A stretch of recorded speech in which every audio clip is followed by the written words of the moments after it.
IFS निधि तिवारी की कहानी मेहनत, लगन और बड़े सपने देखने की एक बेहद ही शानदार मिसाल रही है। इनकी चर्चा करते हैं आज। लखनऊ की रहने वाली निधि ने अपनी पढ़ाई में हमेशा शानदार प्रदर्शन दिया है, जिसकी कहानी आज आप भी सुन रहे हैं और तस्वीर भी देख रहे हैं। साल 2004 में उन्होंने लखनऊ यूनिवर्सिटी से बायोकेमिस्ट्री में बीएससी की डिग्री हासिल की है और गोल्डन मेडल भी प्राप्त किए हैं, वो भी कई अनेक। लेकिन इसके बाद भी अगर आगे की सफ़र की मैं बात करूं तो उनकी पढ़ाई के लिए भी वो बनारस हिंदू यूनिवर्सिटी BHU, जिसका काफ़ी नाम है, यहाँ चली गई थी। 2007 में बायोकेमिस्ट्री से MSc पूरी करते हुए एक बार फिर से गोल्ड मेडल उन्होंने कई तरीकों पे जीता।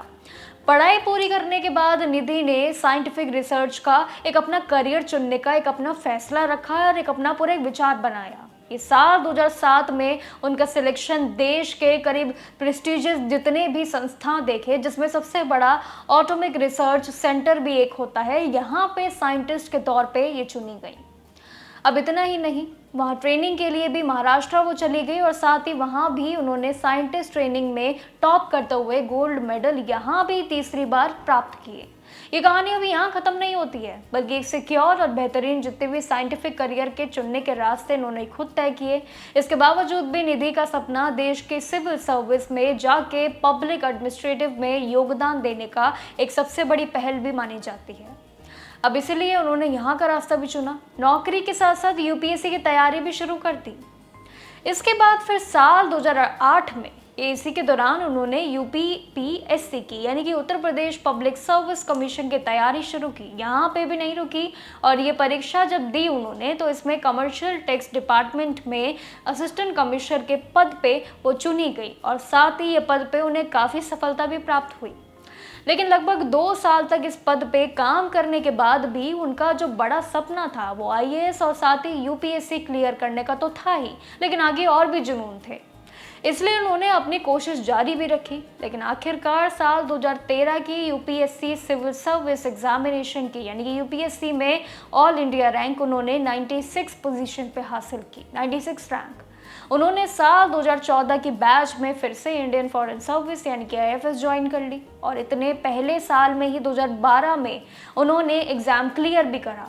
लेकिन उनका नाम वेटिंग लिस्ट में रहा, ये उनके लिए चुनौती बीच की रही। PMO में आने से पहले निधि ने मिनिस्ट्री ऑफ एक्सटर्नल अफेयर यानी कि MEA में भी ज्वाइन किया, यहाँ अच्छा खासा काम किया, एक्सपीरियंस लिया। उन्होंने इंटरनेशनल सिक्योरिटी और साथ ही कई तरीके के मुद्दों पे काम को संभाला और उसके तौर तरीकों को अपने भविष्य के लिए सीखा। वहीं भी नवंबर 2022 में भी उन्होंने PMO से जुड़े कई पदों पे काम और किया और डिप्यूटी और ऐसे कई बड़े बड़े पद पे प्रमोशन भी पाया।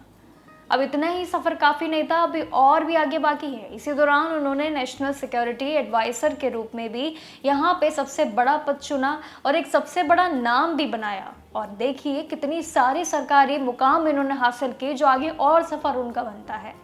इसके बाद लगातार बेहतरीन काम करते हुए मार्च 2025 में देश के प्रधानमंत्री नरेंद्र मोदी, जिनके नाम से आज जानी जा रही है, जिनकी पहचान में काम से आज जानी जा रही है, वहीं पे प्राइवेट का एक सबसे बड़ा ऑप्शन उन्होंने चुना। एक ऐसा पद जहां पे आज उनके साथ रहकर देश का नाम कर रही है।